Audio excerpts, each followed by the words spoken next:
Baiklah sahabat Tipers semuanya, kembali lagi dengan mata kuliah pengembangan media presentasi.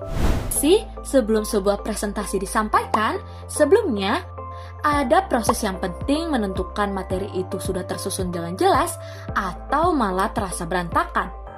Banyak orang yang langsung membuat slide tanpa merancang alur pembelajaran terlebih dahulu. Akibatnya, informasi yang terlalu padat, tujuan pembelajaran yang kurang jelas, dan isi materi terasa tidak terarah. Nah, disinilah instructional design berperan penting.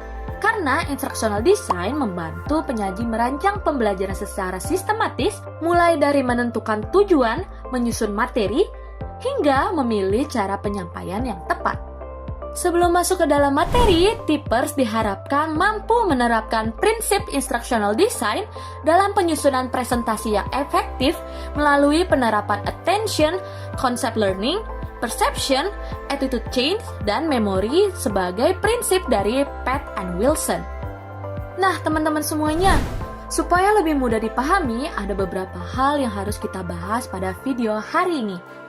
Yaitu yang pertama adalah pengertian instructional design, yang kedua adalah attention atau perhatian audience, yang ketiga adalah concept learning atau pembelajaran konsep, yang keempat adalah perception atau persepsi audience, yang kelima adalah attitude change atau perubahan sikap, dan yang terakhir adalah memory atau bagaimana audience mengingat sebuah materi.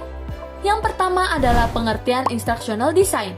Instructional design adalah proses perencanaan yang dilakukan secara sistematis untuk menyusun dan menyampaikan materi agar lebih mudah dipahami oleh audiens. Jadi, instructional design bukan hanya tentang isi materi, tetapi juga bagaimana materi tersebut diorganisasi, disampaikan, dan disesuaikan dengan kebutuhan audiens. Bagian pertama yang sangat penting adalah attention atau perhatian.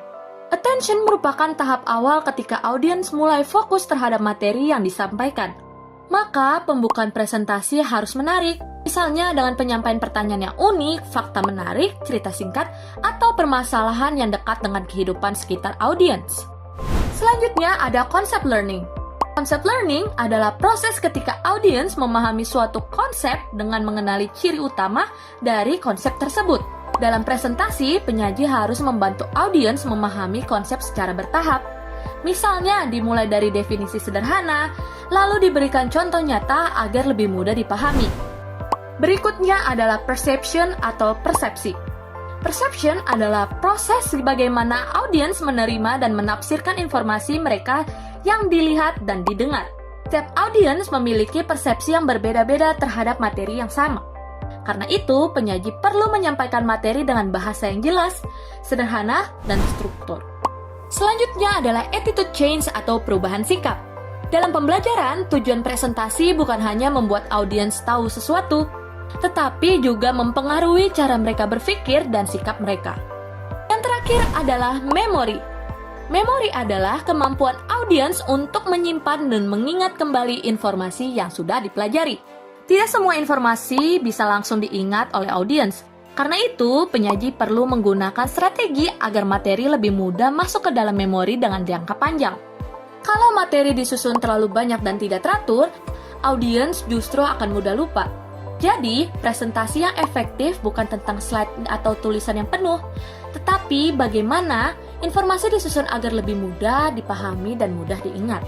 Nah, Tipers, sekarang kita tahu bagaimana presentasi yang efektif tidak hanya tergantung pada isi materi, tetapi juga bagaimana cara menyampaikannya. Melalui instructional design, kita belajar bahwa perhatian audiens, pemahaman konsep, persepsi, perubahan sikap, dan memori semua saling berhubungan dalam proses pembelajaran. Mulai sekarang, saat membuat presentasi, jangan hanya fokus pada banyaknya isi materi, tetapi pikirkan juga bagaimana audiens bisa fokus, memahami, dan mengingat materi tersebut. Karena tujuan presentasi yang baik bukan hanya sekedar berbicara di depan kelas, tetapi menciptakan pengalaman belajar yang bermakna bagi audiens. Segitu saja Tipers semuanya penyampaian materi hari ini. Saya izin pamit. Sampai jumpa. Bye!